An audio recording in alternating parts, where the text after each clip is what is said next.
शिवोहम।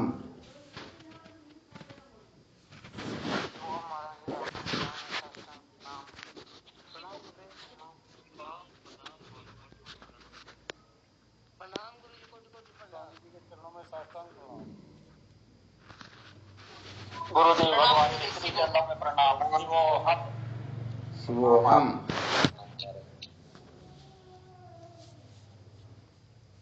क्या विषय चल रहा था अपना?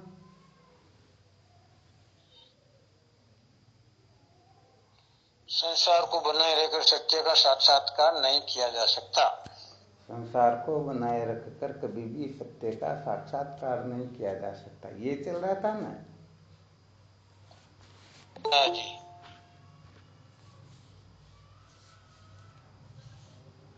संसार को बनाए रखकर सत्य का साक्षात्कार क्यों नहीं किया जा सकता है?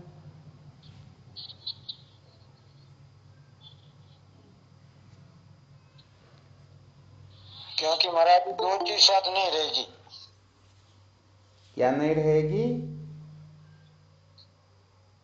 दो नहीं रहेगा, एक ही रहेगा। एक ही रहेगा ना? अच्छा, दो नहीं रहेगा, एक ही रहेगा, ये किससे सिद्ध होता है? वैसे तो संसार नाम की कोई चीज है ही नहीं। ठीक बात है।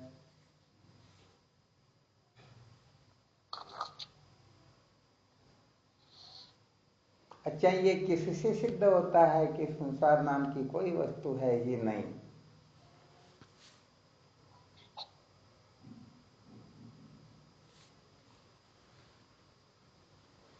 ये तो श्रुति प्रमाण वाक्य और उनसे ही सिद्ध होता है कि संसार नाम की कोई वस्तु है ही। बहुत बहुत धन्यवाद है। तो अपना जो विषय चल रहा था उसके अंतर्गत सुना रहे थे, केवल और केवल मात्र श्रुति माता ही प्रमाण है, अर्थात इसे ही सुप्रीम कोर्ट कहते हैं। जो श्रुति माता को प्रमाण समझ करके ब्रह्म विचार करते हैं, अंततोगत्वा वो अविद्या के बंधन से मुक्त हो जाते हैं। और जो श्रुति माता को प्रमाण न समझ करके फिर ब्रह्म विचार करते हैं, वो अंततोगत्वा भटक ही जाते हैं। ध्यान रखना, विशेष सूत्र है ये। अच्छा, ऐसा क्यों होता है? तो श्रुति माता को महत्व दे करके ब्रह्म विचार करता है, वह विद्या के बंधन से मुक्त हो जाता है। और जो श्रुति माता को प्रमाण न समझ करके ब्रह्म विचार करता है, वह अंततोगत्वा भटक ही जाता है। क्या कारण हो सकता है यहाँ पर?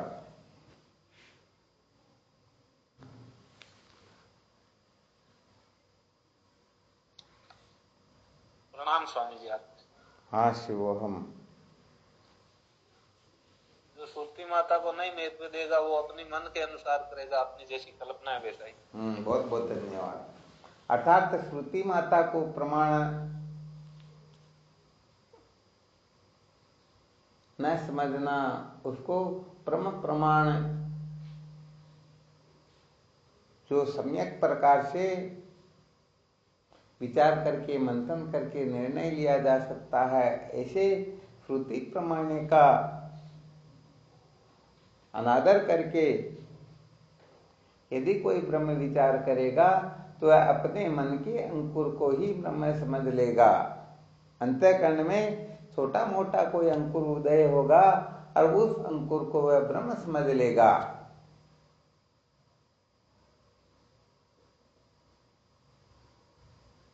शायद आपको पहले सुनाया था,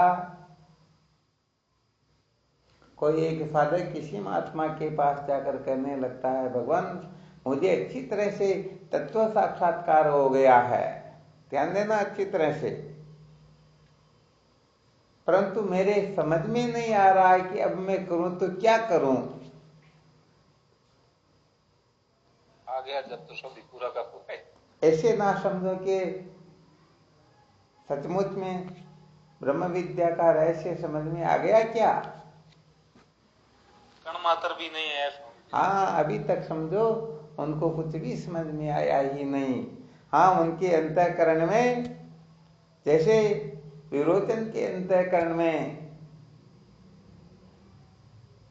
ब्रह्मा जी द्वारा उपदिष्ट ज्ञान थोड़ा उदय हुआ और उसने उसको ही समझ लिया कि बस यही जीवन का सार है। तो वर्तमान में क्या होता है? यही होता है प्राय। हाँ, प्राय यही हुआ करता है,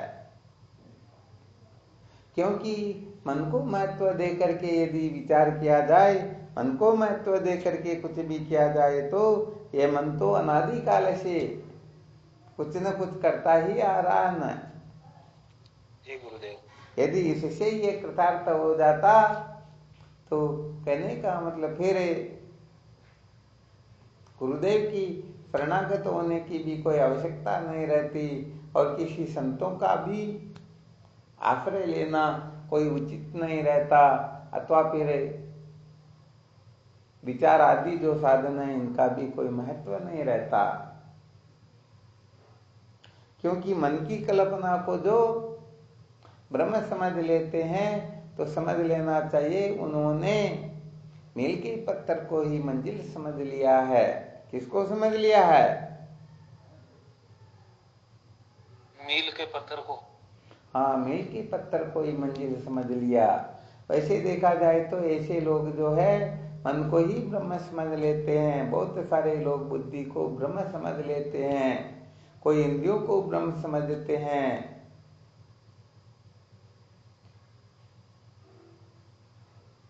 पंचकोश में किसी न किसी को लोग ब्रह्म समझते हैं या नहीं समझते हैं? समझते हैं स्वामी। हिरण्य गर्भ के जो उपासक होते हैं वो प्राणों को ही आत्मा समझते हैं।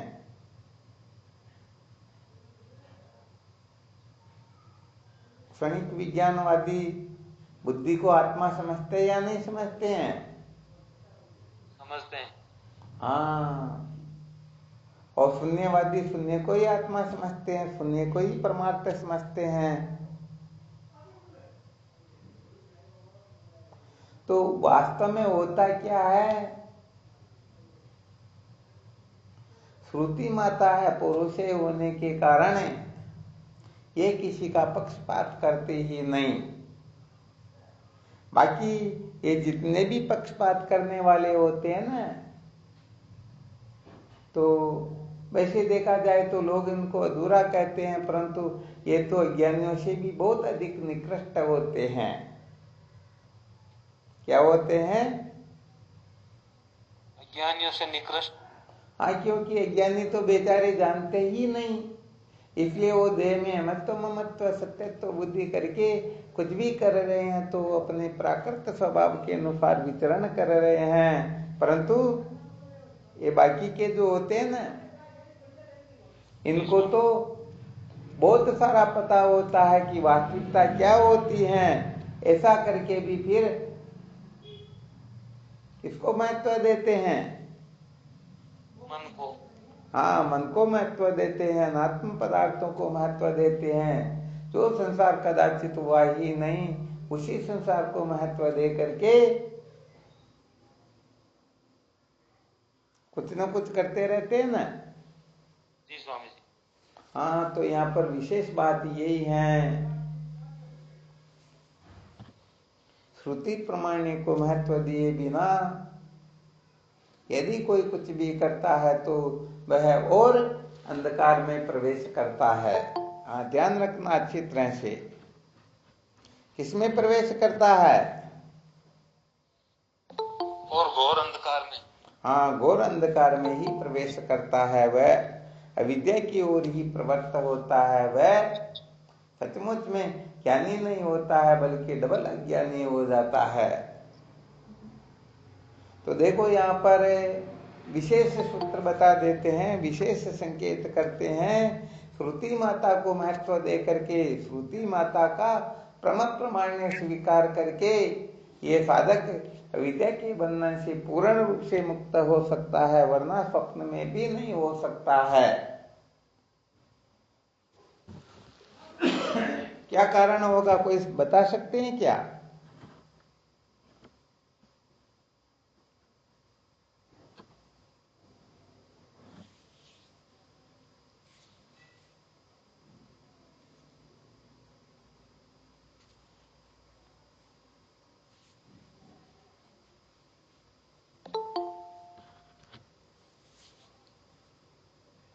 आवाज आ रही है ना? आ रही है स्वामी जी आवाज। क्या कारण हो सकता है? शिवोहम स्वामी जी। हाँ, शिवोहम। श्रुति माता यथार्थ कथन करती है। श्रुति माता जो है यथार्थ कथन करती हैं। बहुत बहुत धन्यवाद है। यथार्थ कथन से तात्पर्य उसमें किसी भी प्रकार की मिलावट नहीं होती है। क्या नहीं होती है? मिलावट। अच्छा, ये बताओ, श्रुति माता का कोई स्वार्थ होता है क्या? जी नहीं, निस्वार्थ। हाँ, जिनका कुछ न कुछ स्वार्थ हो, ना स्वार्थ हो, लेना देना हो, छोड़ना पकड़ना हो, तो फिर वो उसी हिसाब से तो उपदेश करेंगे ना। और जिनका कोई स्वार्थ ही नहीं होता है वो तो यथार्थ बात ही बताएंगे, गड़बड़ तो नहीं करेंगे ना। बिल्कुल नहीं करेंगे। हाँ, बिल्कुल नहीं करेंगे। अच्छा, यहाँ पर वैसे देखा जाए तो गुरुजी जो बताते हैं ना, वो हम भले शास्त्र पढ़ करके या मंथन करके विचार करके हम स्वयं भी उसका चिंतन या उसका निश्चय आदि कर सकते हैं। फिर भी संत महापुरुषों की शरण में जाने का, गुरुदेव की शरण में जाने का विधान ये क्यों है? क्या कारण है? इसका रहस्य समझ में आएगा तो श्रुति माता वाला भी समझ में आ जाएगा।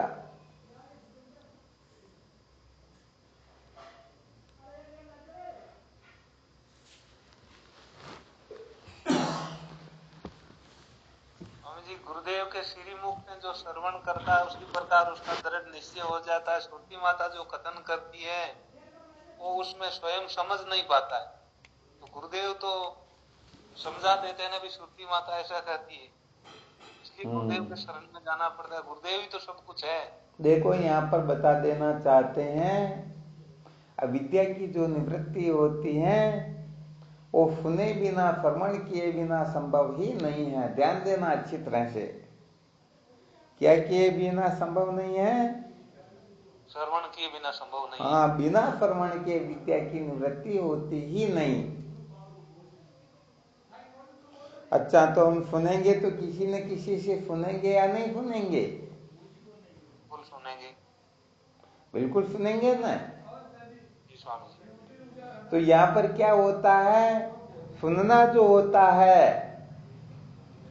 एक शायद पहले बहुत दृष्टांत प्रसिद्ध रहा करता था, उसको हर कहीं पर वो सुनने सुनाने को मिल जाया करता था। वो गुड़ खाने वाला दृष्टांत, या समझो मिठाई खाने वाला दृष्टांत, या समझो शक्कर खाने वाला दृष्टांत। एक बच्चा शक्कर बहुत ज्यादा खाया करता था। उनके पिताजी गए मास्टर साहब के पास में जाकर के कहा, ये हमारा बच्चा शक्कर बहुत ज्यादा खाता है, आप थोड़ा इसको समझाना। तो मास्टर साहब ने कह दिया, भी आज के 7वें दिन बाद में आना। 7वें दिन जब वो गए तो उनको जैसे ही ये कहा, वो बच्चा भी वहीं पर था। मास्टर साहब ने कहा, अरे भाई बच्चे, आज के बाद तू शक्कर मत खाना। और उसने शक्कर खाना छोड़ दिया। तो उनके पिताजी कहते, मास्टर साहब ये बात तो आप 7 दिन पहले भी कह सकते थे, आज क्यों कह रहे हो? आज क्या हो गया ऐसा? तो मास्टर साहब कहते, भाई मैं 7 दिन पहले खुद ही शक्कर खाता था। क्या करता था? मैं शक्कर खाता। अब मैं शक्कर खाता हूं तो उनके ऊपर प्रभाव थोड़े पड़ेगा क्या? नहीं पड़ेगा। नहीं पड़ेगा ना। तो यहाँ पर श्रोत्रिय ब्रह्मनिष्ठ गुरुदेव के जो शरणागत होकर ब्रह्म विचार करने का कथन किया जाता है, इसका यही तात्पर्य होता है, जो सचमुच में श्रोत्रिय हो, जो सचमुच में ब्रह्मनिष्ठ हो, ऐसे महापुरुषों से जब वेदांत का श्रवण मनन करते हैं तो उसी समय विद्या तत्क्षण निवृत्त हो जाती है। वरना सुनने में तो कलाकारों से भी सुन सकते हैं, किताबों से भी पढ़ सकते हैं। अखबार में भी पढ़ सकते हैं, पता नहीं कहां कहां से भी सुन सकते हैं, परंतु सुनने से विद्या की निवृत्ति होती ही नहीं। हाँ, थोड़ा ये अच्छी तरह से थोड़ा मंथन करने योग्य सूत्र है, वरना ऐसी बातें तो हमने बहुत बार सुनी होगी। परंतु बताओ, ब्रह्माकार वृत्ति उदय हुई क्या? नहीं हुई। हाँ, ब्रह्माकार वृत्ति उदय होती ही नहीं। क्यों नहीं होती है? क्योंकि हम जिनसे सुन रहे हैं उनको सचमुच में श्रोत्रिय ब्रह्मनिष्ठ, अथवा समझो वेद भगवान जिस प्रकार से दिशा निर्देश करते हैं वैसी समझ जब हमारे अंदर जागृत होती है, तभी सचमुच में उनका कहा हुआ हम पूर्ण रूप से निश्चय कर पाते हैं, अनुभव कर पाते हैं। उन्हीं में हमारी रति मति गति स्थिति हो सकती है। बिल्कुल क्लियर ना? जी स्वामी जी, बिल्कुल क्लियर।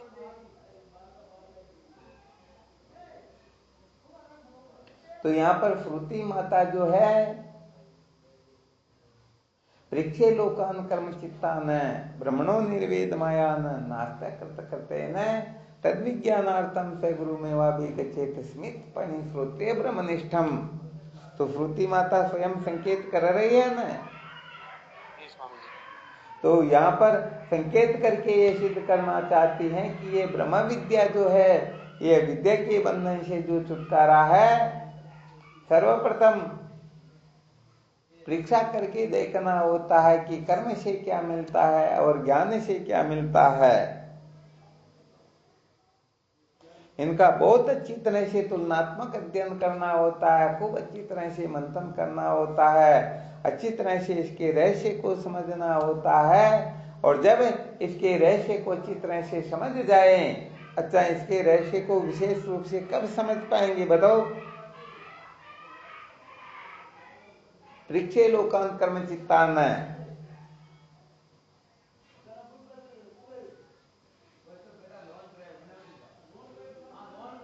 पूर्ण रूप से गुरुदेव, पूर्ण रूप से गुरु की शरणागति में जाने पर समझ में आएगा। नहीं, ऐसा नहीं। वो तो परीक्षे लोकान कर्म चित्तान। अरे लोक परीक्षा, हाँ, इनकी परीक्षा करके इनसे विरक्त होना ना, फिर चतुष्टय साधन संपन्न होकर फिर गुरुदेव की शरण में जाना है।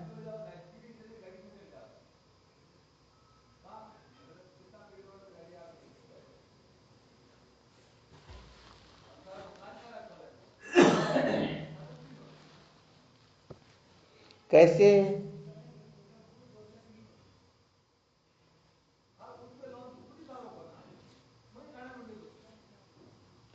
अच्छा, जैसे किसी ने कह दिया कर्मणा बद्धते जंतु विद्या मुच्यते, कर्मों से बंधन होता है और ज्ञान से जीव मुक्त हो जाता है।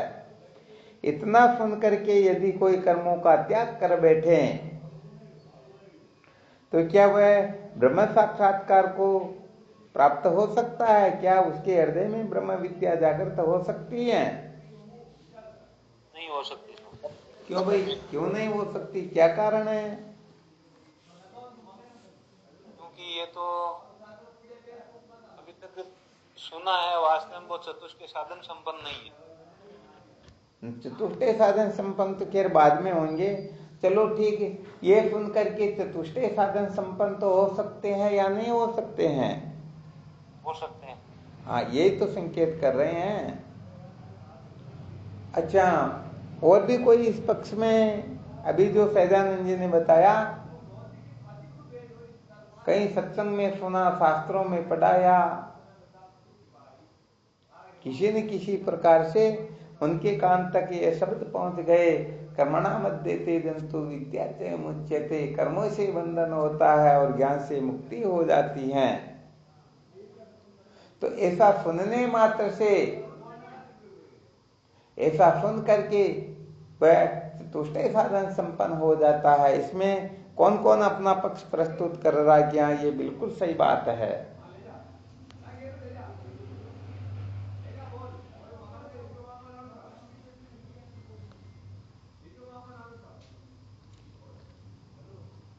कोई कहना चाहते क्या इस बात को?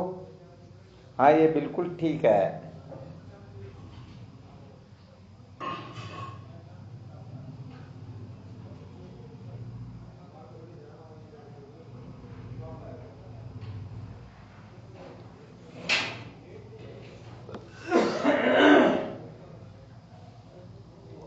क्या बात हुई?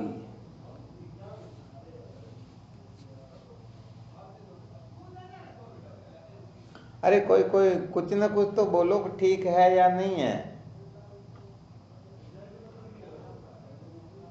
महाराज प्रश्न एकदम क्लियर समझ में नहीं आया। यहाँ पर कहने का मतलब भगवान वेद व्यास जी महाराज लिखते हैं, कर्मणा बद्धते जंतु विद्या च मुच्यते, कर्मों से जीव बंधता है और ज्ञान से मुक्त हो जाता है। तो ये बात सुन करके कोई ब्रह्म साक्षात्कार कर सकता है क्या? अर्थात समझो कर्मों से विरक्त हो गया ये सुनते ही, तो क्या वह चतुष्टय साधन संपन्न हो पाएगा? क्या वह ब्रह्म साक्षात्कार कर लेगा?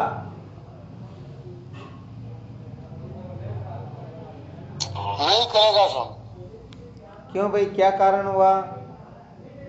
क्योंकि वो उसका अंतःकरण शुद्ध नहीं हुआ। कर्मों को करके अंतःकरण शुद्ध करेगा निष्काम कर्म से, तब जाके उसको ब्रह्म साक्षात्कार हो।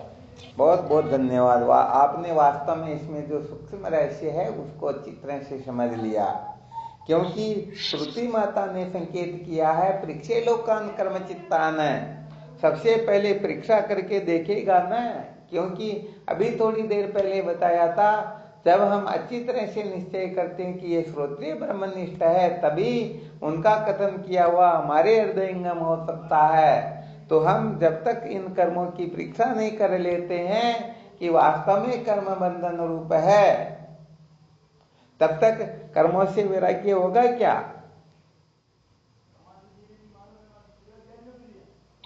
नहीं वैराग्य। हाँ, सचमुच में कर्मों से वैराग्य होगा ही नहीं। यहाँ पर कर्म बंधन रूप है, ये सुन करके पहले अच्छी तरह से समझना होगा कि कौन से कर्म बंधन करने वाले हैं। तो सकाम कर्म जितने भी होते हैं ये सारे के सारे बंधन करने वाले ही होते हैं। तो फिर यहाँ पर सकाम कर्म को करके देखेगा, बंधन करने वाले हैं, तुरंत उसे ऊपर उठ जाएगा, फिर वह निष्काम कर्म आदि करेगा। परंतु निष्काम कर्म से भी अंतःकरण की शुद्धि मात्र होती है, इससे और इसके अलावा कुछ और होने जाने वाला है नहीं। इसलिए फिर वह कर्मों से विरक्त हो जाएगा, अर्थात विवेकादि साधन जब जागृत होंगे, कल बताया था शायद, साधन सहित कर्म सब त्यागे लिखी विशेषम विषयन्ते भागे। जब उपरामता के लक्षण बताए जाते हैं तो वहां पर इन कर्मों का साधन सहित त्याग करना होता है। हाँ, ध्यान देना अच्छी तरह से। अभी जो बताया गया कर्म बंधन रूप है, ऐसा सुन करके कोई न तो चतुष्टय साधन संपन्न हो सकता है, न तत्व साक्षात्कार को उपलब्ध हो सकता है, क्योंकि यहाँ पर साधन सहित कर्मों का त्याग करना होता है। साधन सहित कर्मों का त्याग करने का तात्पर्य तन पुत्र स्त्री और देह में अभिमान। तो कल इस पर थोड़ा मंथन भी किया गया था, विचार भी किया न, कल विचार किया था ना इस पर? किया था महाराज जी के देह अभिमान होना।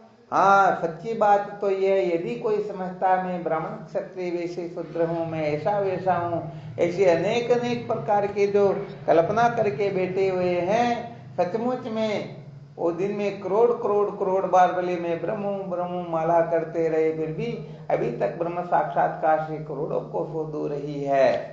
क्योंकि अभी तक साधन सहित जो कर्मों का त्याग होता है अभी उनके जीवन में प्रकट नहीं हुए हैं, अभी तक वो इस रहस्य को समझते ही नहीं। हाँ, यदि वो कह भी देंगे कि मैं ब्रह्म हूं, तो सचमुच में वह शरीर को ही ब्रह्म समझ रहा होगा, इंद्रियों को, प्राण को, मन को, बुद्धि को, इनको ही ब्रह्म समझ रहा होगा। सचमुच में जो सजाते विजाते स्वगत पैदे से रहित अद्वितीय ब्रह्म है, उस ब्रह्म को वो अपना अहम नहीं समझ रहा होगा, उसको आत्मा अद्वितीय ब्रह्म ऐसा समझ पा नहीं रहा है। इसलिए सर्वप्रथम 6 प्रकार के जो भ्रम होते हैं, इन 6 प्रकार के भ्रमों को सचमुच में मिथ्या समझना होता है, इनको कतरा समझना होता है, इनके ऊपर पैर रखना होता है। सचमुच में जब तक हम इनको इस प्रकार से नहीं समझ लेते हैं, तब तक हम कर्म के ही अधिकारी होते हैं। जो कर्म का अधिकारी होता है उसके हृदय में ब्रह्म विद्या प्रकट नहीं होती है, और जो सचमुच में जिज्ञासु होता है वह कर्मों के साधनों को स्वप्न में भी महत्व नहीं देता है। यदि महत्व दे रहा है तो समझ लेना चाहिए अभी तक वह जिज्ञासु है ही नहीं, ज्ञानी तो बहुत दूर की बात होती है। बिल्कुल क्लियर ना? बिल्कुल क्लियर है। हाँ, तो यहाँ पर कहने का मतलब कुछ ना कुछ करके, क्योंकि भगवान कृष्ण ऐसा ही कहते हैं, कर्मों का आरंभ के बिना कोई निष्कर्म सिद्धि को उपलब्ध हो सकता ही नहीं, क्योंकि विरक्त होगा तो किससे होगा, छोड़ेगा तो किसको छोड़ेगा। तो यहाँ देख लेना चाहिए कि अनादिकाल से हम जो कुछ करते आ रहे हैं उसी में अपना आग्रह बैठा हुआ है, अथवा सचमुच में हम विवेकी होकर के फिर आगे की कक्षाओं की ओर प्रस्थान कर रहे हैं। इसलिए पृक्षे लोकान कर्म चित्तान बड़ा विलक्षण सूत्र है, यहाँ पर बहुत अधिक मंथन करना होता है। सचमुच में कर्मों का जो कुछ भी फल है उस फल को हम चाहते हैं या नहीं। हाँ, इनका भी फॉर्मूला होता, ध्यान रखना अच्छी तरह से। जैसे देखो, कर्मों के द्वारा स्वर्गलोक की ब्रह्मलोक की प्राप्ति होती है या नहीं होती है? होती है गुरुदेव। तो कहने का मतलब कोई ब्रह्मलोक की स्वर्गलोक की कामना कर रहा है या नहीं कर रहा, अथवा उनका त्याग उनके द्वारा हो चुका है या नहीं, अथवा वो कर पाएगा या नहीं कर पाएगा, क्या पहचान इसकी, कैसे इसकी परीक्षा ली जाती है?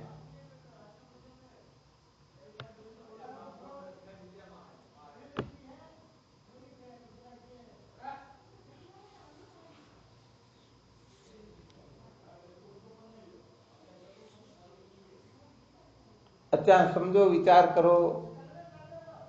कोई ये कहता है कि मैं ब्रह्मलोक को लात लगा देता हूं। किसको लात लगा देता हूं? ब्रह्मलोक को लात लगा देता हूं।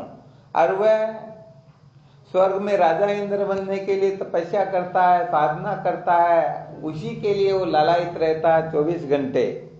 ऐसा ना समझ सपने में भी ब्रह्मलोक को लात लगा सकता है क्या? नहीं लगा। अरे कभी लगा सकते ही नहीं। तो 2 रुपए 5 रुपए के बाद 2-5 रुपए के लिए पागल हो रहे हैं, मरने मारने पर उतारू हो रहे हैं, वो कभी स्वर्ग का त्याग कर सकते हैं क्या? नहीं कर सकते हैं गुरुदेव। हाँ, कभी नहीं कर सकते हैं। बेचारों की उनकी तो सामर्थ्य ही नहीं है ना। तो भाई यहाँ पर अच्छी तरह से मंथन करके देख लेना चाहिए। जो अभी अभी जो बताए गए हैं 6 प्रकार के भ्रमों में उलझे हुए हैं, वो तो वास्तव में ब्रह्म साक्षात्कार से बहुत दूर है। अथवा समझना चाहिए कि वो ब्रह्म ज्ञान की जो बातें करते हैं परोक्ष रूप से करते हैं, अपरोक्ष रूप से तो उनकी अनात्म पदार्थों में ही आस्था है, अहमता ममता है, उन्हीं में सत्यत्व प्रियत्व रमणीयत्व बुद्धि है। तो बस बात यही है कि इस संसार के अंतर्गत जो भी उत्पन्न हुए हैं वो यदि कथन करेंगे तो हो सकता है उनमें किसी न किसी प्रकार का दोष हो, तो हम उस प्रकार से तत्वनिष्ठ हो नहीं सकेंगे। इसलिए श्रुति माता जब कथन करती हैं तो श्रुति माता पुरुषे होने के कारण, बताओ अश्रद्धा होगी क्या? महाराज जी। अच्छा, श्रुति माता जो कथन करती है बिल्कुल निर्दोष और यथार्थ कथन करती है या नहीं कथन करती है? यथार्थ ही करती। हाँ, हम तो क्या करते हैं, ऊंची कुर्सी के ऊपर बैठ करके हम अपने आप को बहुत बड़ा समझ लेते हैं। तो ये तो ऊंची कुर्सी के कारण हम बड़े हुए हैं या सचमुच में बड़े हैं?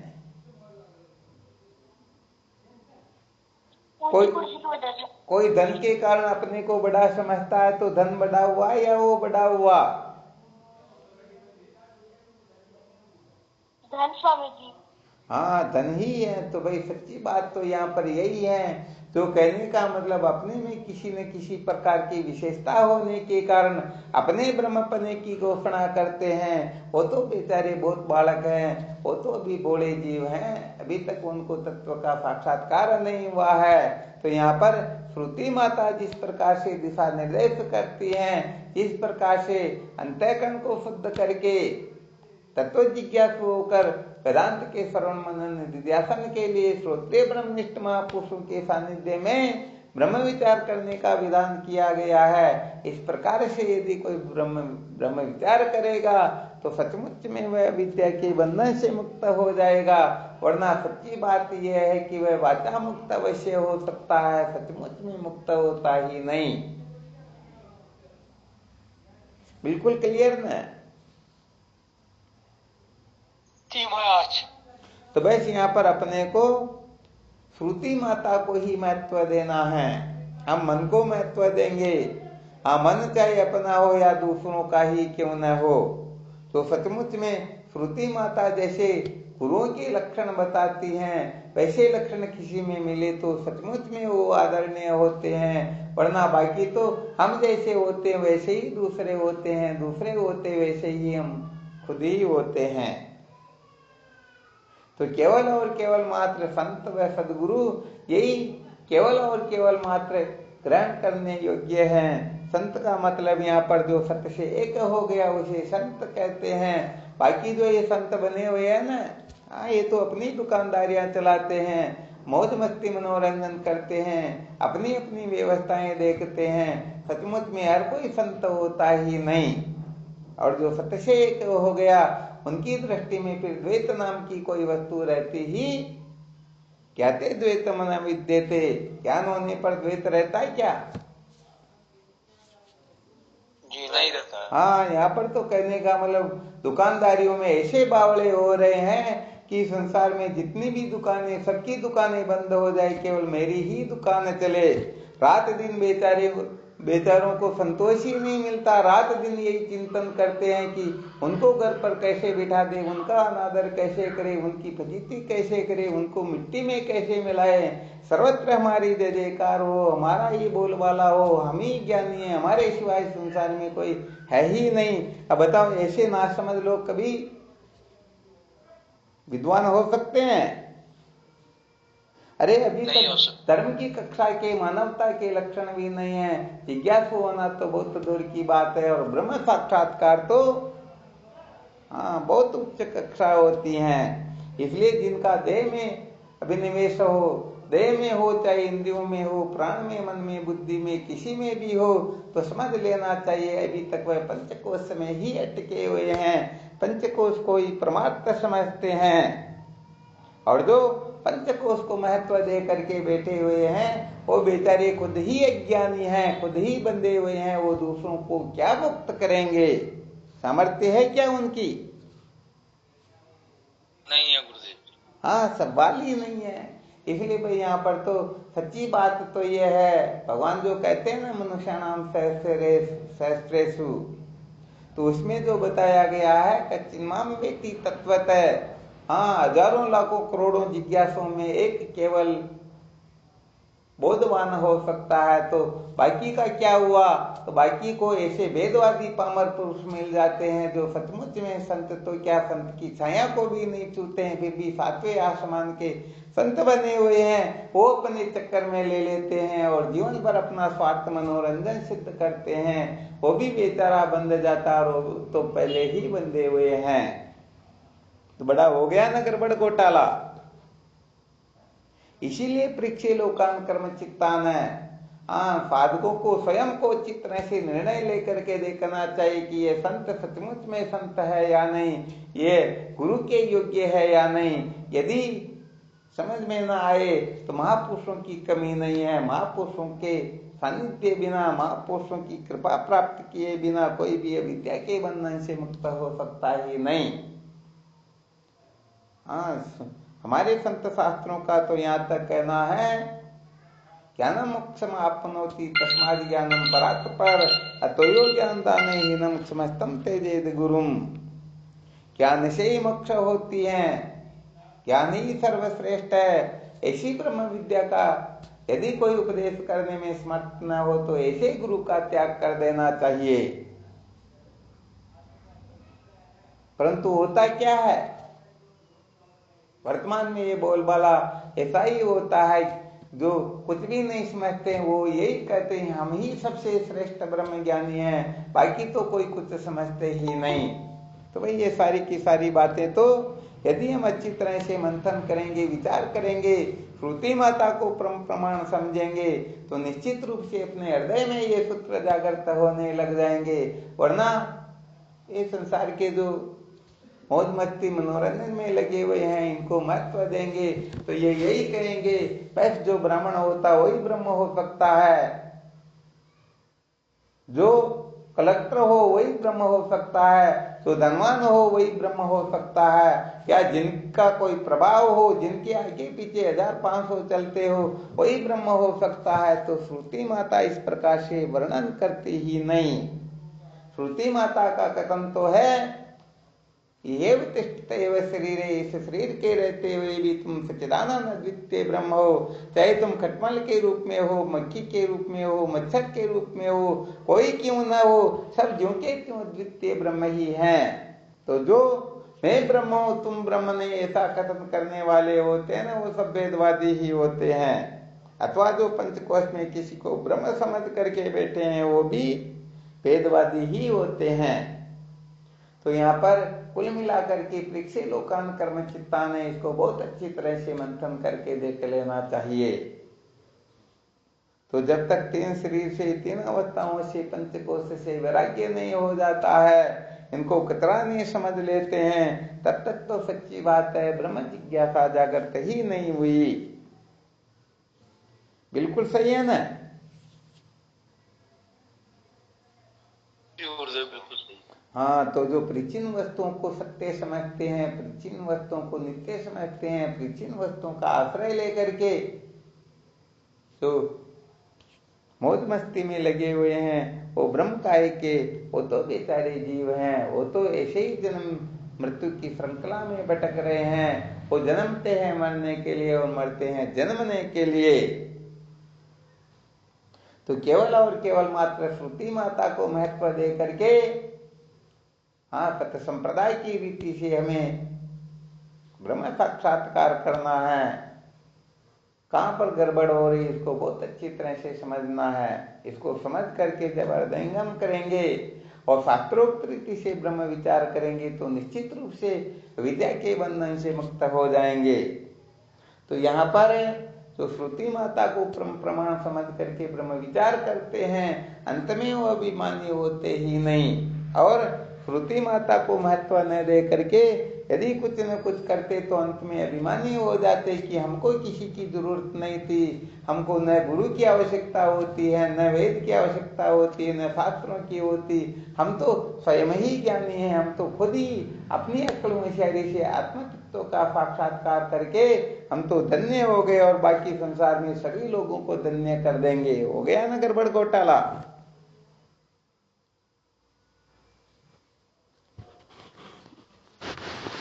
गुरुदेव हो गया अभी। तो भाई सच्ची बात तो ये है, जो सचमुच में विद्या के बंधन से मुक्त होना चाहता है, जो सत्य का साक्षात्कार करना चाहता है, वह केवल और केवल मात्र श्रुति माता व गुरुदेव को ही महत्व देगा, इसके सिवाय किसी को महत्व देगा ही नहीं। क्योंकि बाकी सब भटकाने वाले ही होते हैं, सब मौज मस्ती मनोरंजन करने वाले ही होते हैं। हाँ, यहाँ पर गुरुदेव भी श्रुति माता की मर्यादा के अनुसार जो ब्रह्म विद्या का उपदेश करे अथवा जिन्होंने आत्म तत्व का अनुभव किया हो वो वास्तव में सदगुरु होते हैं। वरना केवल 2-4 किताबें पढ़ करके प्रोफेसर हो जाए, आचार्य की डिग्री प्राप्त कर ले, भले विश्व गुरु का दर्जा क्यों न प्राप्त कर ले, सचमुच में भरोसे मत रहना।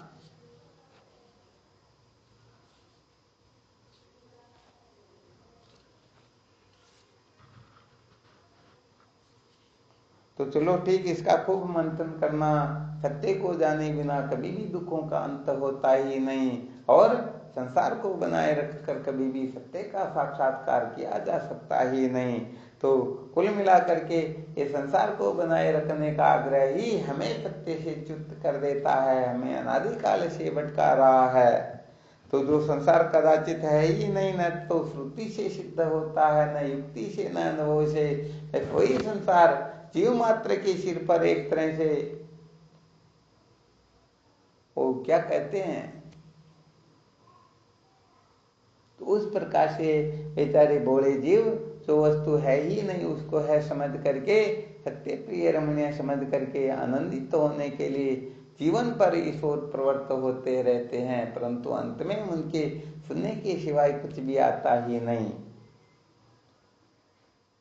तो यहाँ पर केवल और केवल मात्र विवेक को ही सबसे अधिक महत्व देना है। जो जितना विवेकी होगा वह उतना ही अविवेक के बंधन से मुक्त हो जाएगा, क्योंकि विवेक की जो पूर्णता होती है उसी को तत्व साक्षात्कार कहते हैं।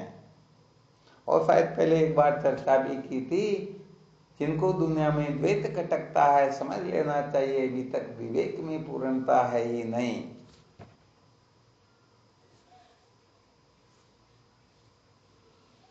चलो ठीक, फिर करो चिंतन मनन, ठीक है ना। शिवोहम कल विचार करेंगे। और शिवोहम स्वामी जी के चरणों में साष्टांग प्रणाम। शिवोहम कोटि प्रणाम गुरुदेव को। शिवोहम। हाँ शिवोहम प्रणाम गुरुदेव भगवान के पावन चरणों में प्रणाम गुरुजी, कोटि कोटि प्रणाम। हाँ शिवोहम गुरुदेव भगवान के श्री चरणों में प्रणाम। शिवोहम। शिवोहम शिवोहम। शिवोहम शिवोहम प्रणाम। हाँ शिवोहम गुरुजी चरणों में प्रणाम। शिवोहम। शिवोहम गुरुदेव के चरणों में साष्टांग बारंबार प्रणाम। शिवोहम दत्ता। हाँ शिवोहम प्रणाम गुरुदेव। शिवोहम। हाँ शिवोहम गुरुदेव आपके श्री चरणों में बारंबार प्रणाम। कोटि कोटि वंदन आपके श्री चरणों में। शिवोहम शिवोहम गुरुदेव प्रणाम आपके श्री। ओम गुरुदेव शिवम। शिवोहम चरण स्पर्श शिवम। शिवोहम प्रणाम श्री चरण बारंबार। शिवोहम जय हो आपकी।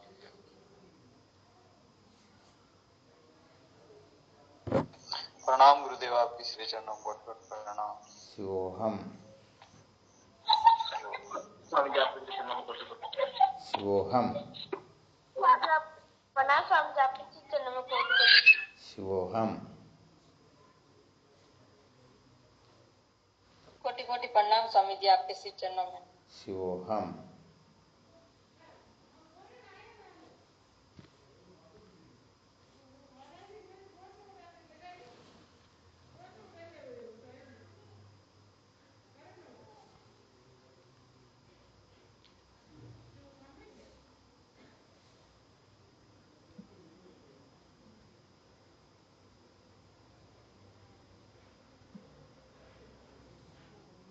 ठीक शिवोहम।